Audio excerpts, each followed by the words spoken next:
পবিত্র এই মাহে রমজান উপলক্ষে 7 দিন ঢাকার বিভিন্ন মসজিদে গিয়ে সবার সাথে বসে ইফতার করব। যেখানে কেউ আমাকে চিনে না, আমিও কাউকে চিনি না, তবু একসাথে বসে রোজা ভাঙবো। এই পর্বের প্রথম দিন আজ আমি এসেছি মহাকালীর গাউসুল আজম মসজিদে। এই মসজিদে ধনী গরিব, অফিসার, শ্রমিক, ছাত্র জনতা একই সঙ্গে এক লাইনে বসে প্রতিদিন প্রায় 4 থেকে 500 মানুষ একসাথে ইফতার করে। শুরুতে ভিতরে ঢুকেই দেখি মসজিদের দায়িত্বে থাকা ভলেন্টিয়ার এবং মাদ্রাসার শিক্ষার্থীরা মিলে পুরো মসজিদ জুড়ে ইফতার রেডি করছে। যেখানে কেউ ইফতারের প্লেট সাজিয়ে দিচ্ছে, কেউ সেগুলো এগিয়ে দিচ্ছে, আবার কেউ ইফতার পরিবেশন করছে। এই মসজিদে ইফতারের তোড়জোড় শুরু হয়ে যায় আসরের পর থেকেই। ফলে মুসল্লিরা তখন থেকেই আস্তে আস্তে মসজিদে আসতে শুরু করে। ইফতার তৈরির এই সময়টাই কেউ কেউ এই ক্লান্ত শরীর নিয়ে মসজিদের মেঝেতেই একটু বিশ্রাম নিচ্ছে, আবার কেউ বা ইবাদতে মগ্ন। যাই হোক, ইফতারের ঠিক 30 মিনিট আগে শুরু হয় কুরআন তেলাওয়াত এবং মিলাদ মাহফিল সঙ্গে মোনাজাত। এর মধ্যেই পুরো মসজিদ কানায় কানায় পরিপূর্ণ। সবাই ইফতার নিয়ে নির্দিষ্ট স্থানে বসে পড়েছেন। মাগরিবের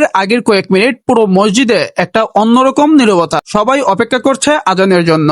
এরপরেই মসজিদের মাইকে আজান হয়। সবাই নিজের সামনে থাকা ইফতার আইটেম দিয়ে ইফতার শুরু করে। আমি আসলে পূর্বে কখনো একসঙ্গে এত মানুষের সাথে ইফতার করিনি, আর আজকের এই মুভমেন্ট বা এই অভিজ্ঞতাটা সত্যি আমাকে অন্যরকম এক অনুভূতি দিচ্ছিল। যাই হোক, ইফতার শেষে সবাই মিলে মসজিদে জামাতে নামাজ আদায় করি। আর হ্যাঁ, আপনারা যারা এই মসজিদের ডিটেল জানতে চান, আমার পেজ এবং ইউটিউব চ্যানেলে এর বিস্তারিত ভিডিও দেওয়া আছে। আপনারা চাইলে কমেন্টে থাকা লিঙ্কে ক্লিক করে পূর্বের এই ভিডিওটি দেখে আসতে পারেন। আর এটা ছিল ডে 1। আগামীকাল আমরা যাব ঢাকার অন্য একটি মসজিদে, দেখি সেখানকার অভিজ্ঞতা কেমন হয়। তো গাইস, দেখা হচ্ছে পরের এপিসোডে। ততক্ষণ ভালো থাকুন, সুস্থ থাকুন, খোদা হাফেজ।